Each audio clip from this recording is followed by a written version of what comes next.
How is this Uh, milestone? I is when I was 33, I was broke as a church mouse. What does that even mean? Yeah, like I was super broke. Okay, welcome back to another episode of the Bag Holder Pod. So our good friend Chris has recently hit $1 million in net worth by 33 years old. So this 1 million doesn't include property lah. So if include property, easily 2 mil lah. By next year, I think HDB price go up another 1 mil, so he hit 3 mil. So this one doesn't include property. So he has his cash, stocks, CPF money, which he dumped all in his 20s, SRS money. So there's 1 million SGD by 33 years old. So for Chi Keng, as fresh grad, do you think you can surpass him by 33 years old? Cannot lah. But actually, one clarification, right? He did say that his FRS not counted. So actually, his voluntary contribution to his special account and his MediSave account is not counted, plus his HDB equity. So meaning his 1 million Singapore dollar at 33 years old is mostly those that he can allocate. Meaning, actually, I think his ordinary account, he also invests it into the S&P 500, if I'm not wrong. So I think just some context, right? He did share his net worth journey and where how he managed to save X amount of dollars by whatever age. I think previously he did say that he reached 100,000 by 25. And through his own journey, you can really see that he's in the hustle camp, to be honest. He's been giving tuition for a very long time. He started doing YouTube. He was exploring different ways to save money and stuff like that. So props to him. I think it's just through his determination, keeping his eyes on the prize, really that whole purpose of trying to achieve financial independence, which allowed him to get to where he is today, which is 33 by 1 mil Singapore dollar. And I don't think he has any specific windfalls or lottery tickets or whatnot. So it's really through his consistent, diligent hard work, remaining invested, and just making right decisions or a series of right decisions that allow him to reach that. You ask me, I think there is still a lot of uncertainty now. 10 years, it's not a very long time frame, but it's also not a very short time frame. At least for myself now, I still have, I guess, 7 years. We will see how it goes lah. See if the stock market can triple already, then can really lah. But if never triple, then cannot lah. So who knows what the market is gonna do, right? So we'll see how it goes lah. But just interested to know, Kelvin, from yourself as well. What's your thoughts looking back when you see Chris now 33 hit 1 mil? I think like you said, he's a hustler. So basically, he's earned his first pot of gold by teaching tuitions. Then he invested right at the bottom of this crash, 2020 lah. So he ride the wave up. Plus, I would say he basically never made any mistakes since he started earning money lah. So he never bought the wrong stocks. I think he did just a small portion lah. Maybe he go and YOLO into crypto, but just a small portion. So after that, he started YouTube around, I think, 2021, which also was a right move, because that was when a lot of influencers stepped in and he quite well lah. So kudos to him. I think not many people can kena this kind of lottery consecutively over and over again. But I think circling back to Chi Keng, how come you say you cannot hit 1 mil by 33? Because you are now like 200k by 26, right?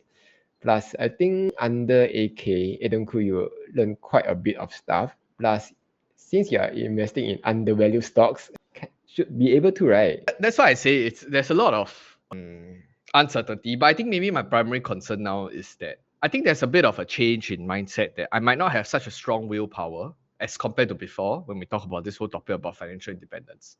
I think you need to stay very true to this mission for a long enough period of time to really follow through and to reach that goal. And I guess looking back from Chris's journey, he probably has very strong motivation that allowed him to stick true to that.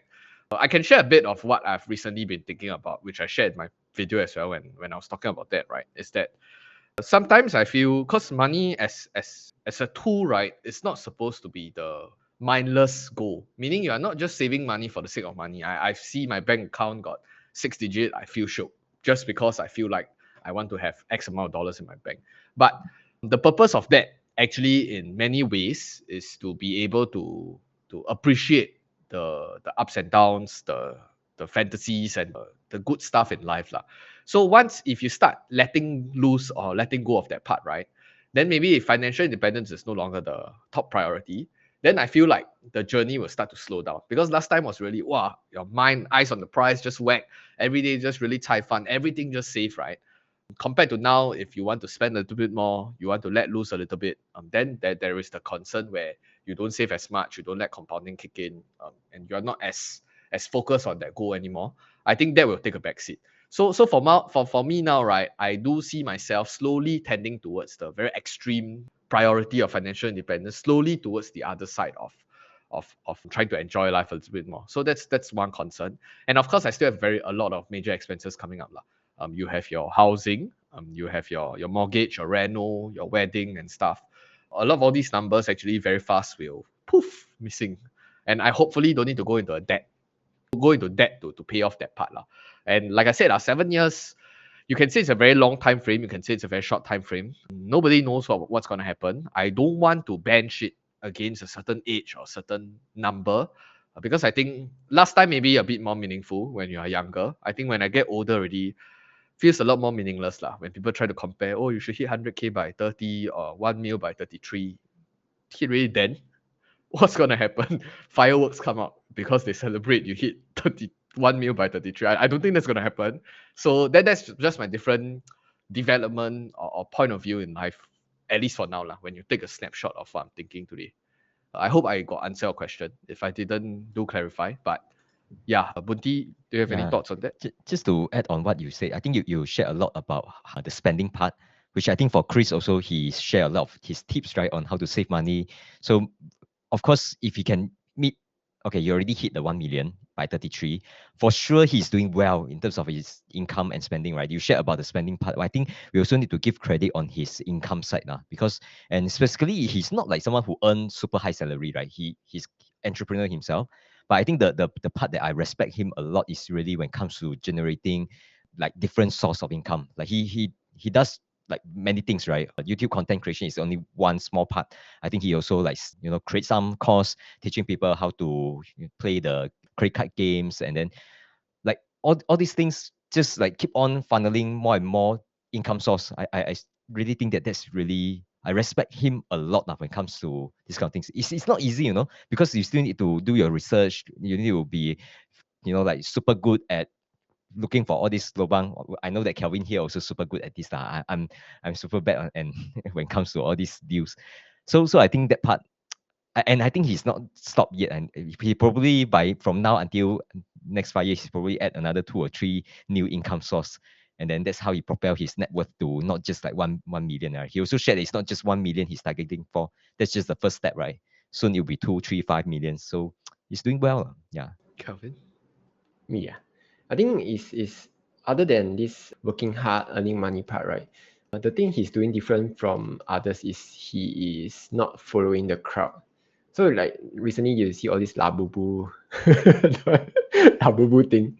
You see everyone going post, I got Labubu keychain, I got Labubu this, Labubu Wait, that. Kelvin, you have or not? I obviously not lah. So you also not following the crowd, right? Actually, wait, do a quick survey, right? Eric, you have Labubu? Bunti have Labubu? That's why 4 of us are friends lah. But anyway, Kelvin, you can continue. Sorry. Yeah, so like especially when I see Singaporeans, maybe not just Singaporeans in general, I don't want to piss them off. A lot of people in general, they are trying to follow the trend, right? As if they don't follow, they feel left behind. So first there's this Labubu. Previously there was this McDonald Hello Kitty. Then Hello Kitty. previously there was the Swash Wash. Then there's a lot of things. Then there's also the condo, this kind of shit. So like, always circling back to condo. So like, if you're always trying to follow the crowd, then obviously you're just going to be average, right? And if you don't want to be average, you have to do things that the average don't do lah. Like stop buying this kind of Labubu. If you want to buy Labubu, why not just buy the company that produced Labubu? I think it has gone up quite a lot recently. That I forgot what was the company's name. Pop Mart, right? Yeah, Pop Mart. It's not a manufacturing. I think they just sell, right? They just distribute, right? Yeah, it's way smarter than buying Labubu, like buying the company itself. So a lot of things, then the renovation also, don't go and renovate your house until like 100K. Like, who cares about your house looking nice, man? In 5 years time, because a lot of people say, oh, my house look nice, I'll feel happier. But studies have shown that like if this happiness will be your base happiness. So all you need is just food, water, a shelter, probably a purpose in life. Just these 4 things and you will be happy already. Not buying all this kind of stuff. Yeah, because it won't make you happy lah. PopMart year-to-date returns is higher than Nvidia, by the way, in case you guys are wondering. 250%. Exactly. Don't FOMO. But last time I did like when during Hello Kitty times, I bought Hello Kitty before. So that was don't know how many years ago. I think longer than 5-7 years ago. Eric, last one, 1,033,000. How is this Uh, milestone? I is when I was 33, I was broke as a church mouse. What does that even mean? Yeah, like I was super broke. Like I think that time I just left MOE for the first time, and then I was working as a stockbroker, right? Then because I was a stockbroker that doesn't know how to do sales. Yeah, so I didn't really earn a lot of commissions. Like every month I'm just earning like 1,000 over dollars or a few $100, pay for my transport, pay for my food. Basically that's it. I don't even have enough to give to my parents. That was at my grand age of like 31 to 33, that period. It's okay. Now you are different now. You're different Eric. So he asked me 33, then like 33, I really don't know what I was doing. Like, I think you can call me like very late bloomer, very, very late. Like, I went through like all the being and all that. I don't really know what I want to do. Yeah. So it was only until like I was maybe late 30s. Yeah. Then I start to like, oh, I think I want to do something like this and all that. Yeah. I want to, yeah, I want to circle back to Kelvin. So Kelvin, let's say when Eric really tell us like, oh, he's buying this condo now, will you say that Eric is following the crowd? Of course not lah. You have to see the income level, right? So it's basically like buying stocks. If you have $1,000 in your account, you don't go and leverage up to your tits to go and buy like $2,000 worth of stocks. So Eric is not at the $1,000 stock net worth range. He's at the few $1,000,000 net worth range. Then obviously he have enough money, don't need to margin to buy it, right? So it's not stupid. It's a smart move, right, Eric? Basically, what I'm saying is, if you are rich, you can play the rich game. If you are not rich, then you play the not rich game. Then slowly advance to the next level. Then when the level opens, then you can play the game lah. So it's like what those MMO RPG game, right? You're level 1, Quite you don't go interesting. into Kelvin, can I interrupt you for a while? Yeah. You say when you're not rich, you play the not rich game, right? So because you have done so much content, right? I'm curious to know like what is the levels that you see that are very distinct, like 0 to 100K or something like that. Do you have a level? Then you think that at this level, what you should be doing? At this level, what you should be doing? Do you have a rough? At $0, you can bring your girlfriend each have maybe $0 also no girlfriend yet lah. So $0, 1K net worth, that kind of range you can start. It's the basics lah, like save money, go and find the cheapest phone plan, cheapest insurance plan, that kind of thing lah. Then at 1 million, I don't know, 1 million. I haven't reached yet, Eric. What game are you playing? But one thing I noticed is that for those who have like 1 mil and above, right, they are definitely in the real estate game. Before you hit 1 mil, I think it's like a mix lah. Like even if you want to stretch yourself to play the real estate game, you need to leverage. That's the bad part, right? But those who are very rich, usually they are in real estate. So if we ask you this question next year, you will be in the real estate. No leh. Ask me. Ask who? Yeah, because you say those with 1 mil will be in real estate. So next year we ask you this question. Can be in real estate lah. But You will be in real estate. REITs also considered real estate. No lah, the real one lah, not REIT lah. The REIT stand for what? Real Estate Investment Trust. Kelvin, tell him. No, different goal. Bundy can pick stocks so well, why he need real estate? His Kegel anyhow also got 30% though. That's why Easy. he say above 1 mil sure have real estate, some sort of real estate. Then But he have what? Bundy It's got just that it's condo not- what? He have what? Why he don't have? know the buy on top of his own stay one. He got 1 condo, 1 landed already, what you mean? How Wait, many Okay. Don't keep it spreading fake news here. Let's move Fake on. news. But I think back to the point, right? I actually don't know. Maybe y'all can explain to me, right? I'm not too sure why there is this I think go back to my point again. This is a personal gripe, right? In at least in Singapore's context, that a lot of people like to compare. I think because you're compared since young, and you get your validation by benchmarking yourself against the bell curve. So that's why they come out with this kind of milestone, right? About reaching 100K by what age, 200K, 500K, 1 mil by what age. And then people will take this benchmark and then they will start to do comparisons among themselves, among their friends, amongst people that they see online, which I think a dose of small competition. I think like anything in life is, if everything is balanced, I think it's fine. Small competition, having some sort of benchmark gives you an indication of how you are doing, maybe in your life. But I think if you do it too excessively, right, it becomes very meaningless, and then people will say that you feel disconnected to society. You say that this is too much for myself. So that's why I'm always quite interested to know why people always set this kind of goals. Maybe Eric, as a fellow blue Singaporean, true blue Singaporean, right? What's your point of view on this whole national movement of benchmarking yourself maybe to your first BTO, to your first 100K, to your first condo, to your first, I don't know, 100,000 wedding, 100,000 renovation? Why is there this constant chase? I People thought are benchmarking against him. Like, why? if they benchmark against me, then GG.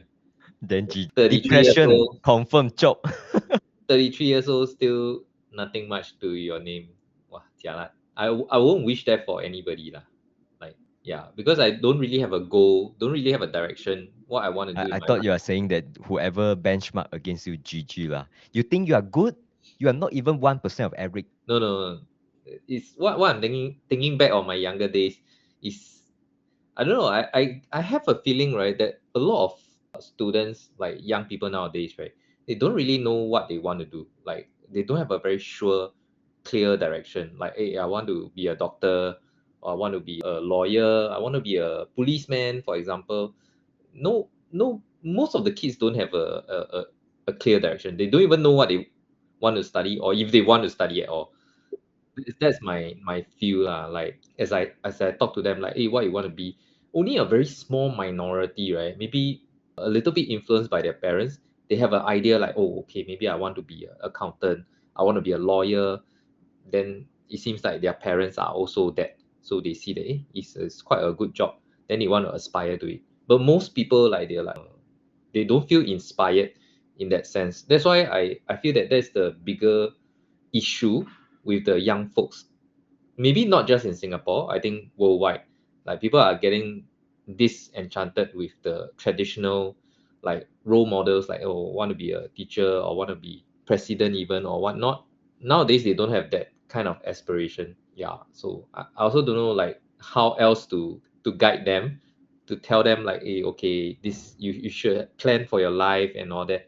Like I would say Chris is like a super outlier. Not many people, like, at his age then, right, already knew so clearly what they want to do and how they want to do it. Like, really, very hats off to him for being so consistent and having such a clear plan. And he can even make videos about it and then monetize it. Very, very good. And he did a course on it, right? Somehow. Yeah. So all very well structured, and he's still so young. Yeah. Yeah, Yeah. my comment on Chi Keng questions, right? I think that this is how Singaporean connect to each other, right? You see, for example, right, let's say Chi Keng, you just talk anything about Alibaba. Then I talk anything about Nvidia. We never cross one. We never share like a common things, right? Then you and me is very hard to connect, right? So, but then since we all play the same game, we all chase condo. You chase condo, I chase condo, you chase condo. Then at least when we are together, we can talk about, wow, that condo, how big is your condo? 700 square feet. Ah. Mine one slightly bigger. Then we can, like benchmark against each other. Then at least that's how we connect. We play the same game. It's like you always friend with your friends, same group of friends that play the same, let's say, computer games, right? It's the same things, ma. It's just that computer games is like, you play for a few hours. This is like you play for the next 50 years, 80 years, Like how first is like the size of your condo, next is the how many condo you have. So we keep on playing. So competitive, but yet so encouraging, right? I think at least that's the part of the national identity. Imagine that, let's say you and another Singaporean study in, let's say, US, right, or UK, right? The things that you all can connect about is all about all these things. Maybe it's the exams, take the same exams. And then the other thing is that when it comes to approach to life is all these things, HDB, condo, maybe other peoples from other countries, they can't appreciate it as much. Don't you think this is the common, common things that you're working on? Yeah, you asking me or what? Yeah, I think that's my comment. I don't think it's a bad thing. It help out with the national identity. Maybe I'm also the outlier that I honestly don't really care about these kind of things. That you can do Yeah, whatever true. you want. You happy can really lah. As in my point of view is that actually since young, I have a lot of things in. I don't know y'all read the Mark Manson book, Not Giving a F about a lot of things. I think actually from young I have been in that bucket as a personality type that I don't really care a lot of things lah. So I'm very focused in what I want to do. So I honestly y'all can compare whatever. Last time I think was comparing grades what because when you're younger it was never my priority as well. So that's why I shared in one of our previous videos about our past, right, where I go down the path of doing what I like or what I enjoy because I will spend a lot of time going to that particular field of study or that just that general pool of things. So the good results was just subset, not an intended outcome, rather than saying that I want to do well because of I want to get into a good uni, I want to get a good job. That was not the main goal. So that's just my own upbringing, and I just so happen to got different lessons lah. So Yeah. so then I guess that's why I can't really relate or I don't really understand. Then what do you care about now? If not all these things, right? Then what? Actually, here's the interesting thing. So I went back to reflect on why I went through that whole very focus fire lah, focus on financial independence and saving money, right? Actually, I came back to one reflection now on my point of view is that I feel like every dollar that I additionally save is one extra bullet for me to play the investing game.